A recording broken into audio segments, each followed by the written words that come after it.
মৰমৰ ছাত্ৰ ছাত্ৰীসকল, বৰ্তমান সমগ্ৰ অসমতে উচ্চতৰ মাধ্যমিক, স্নাতক আৰু স্নাতকোত্তৰ পৰ্যায়ত নামভৰ্তিৰ প্ৰক্ৰিয়া আৰম্ভ হৈছে। ইতিমধ্যে বহুতো মহাবিদ্যালয়ত নামভৰ্তিকৰণৰ প্ৰক্ৰিয়া সমাপ্ত হৈছে। দুই এটা অভিযোগ মোৰ ওচৰলৈ আহিছে যে বিভিন্ন মহাবিদ্যালয়ত এইবাৰ ছাত্ৰ ছাত্ৰীসকলে বিনামূলীয়া নামভৰ্তি কৰিবলৈ যাওঁতে কিছু অসুবিধাৰ সন্মুখীন হৈছে।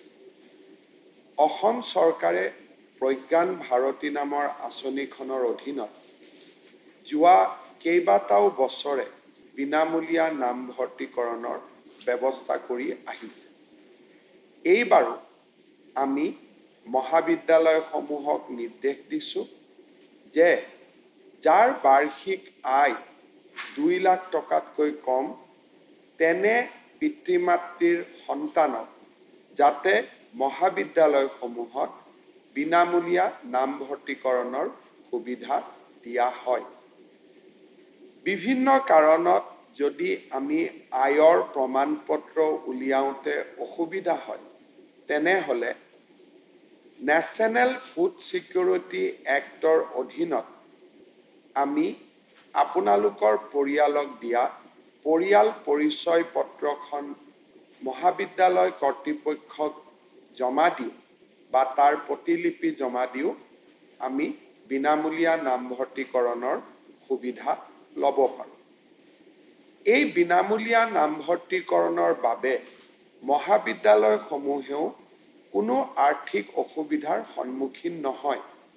বছৰি প্ৰায় 110 কোটিৰ পৰা 150 কোটিলৈ বিনামূলীয়া নামভৰ্তিৰ মাচুল আমি মহাবিদ্যালয়সমূহক উভতাই দিওঁ। কোনোবা ছাত্ৰ ছাত্ৰীয়ে যদি বিনামূলীয়া নামভৰ্তিকৰণ প্ৰক্ৰিয়াত অসুবিধাৰ সন্মুখীন হয়, তেনেহ'লে তেনে ছাত্ৰ ছাত্ৰীক জিলা উপায়ুক্ত অথবা শিক্ষা বিভাগৰ লগত পোনপটীয়াকৈ যোগাযোগ কৰিবলৈ মই অনুৰোধ জনাম।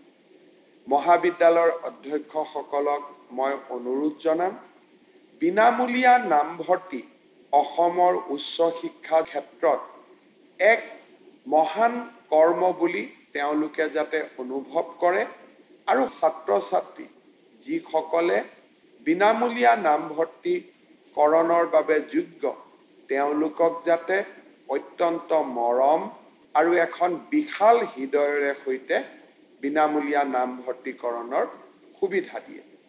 মহাবিদ্যালয়ৰ অধ্যক্ষসকলকো মই 10 জুলাইত লগ পাম। বিনামূলীয়া নামভৰ্তিকৰণৰ বাবে মহাবিদ্যালয়ে সন্মুখীন হোৱা আৰ্থিক ক্ষতিৰ সমুদায় ধন আমি 10 জুলাই তাৰিখেই উভতাই দিম। বহুত বহুত ধন্যবাদ।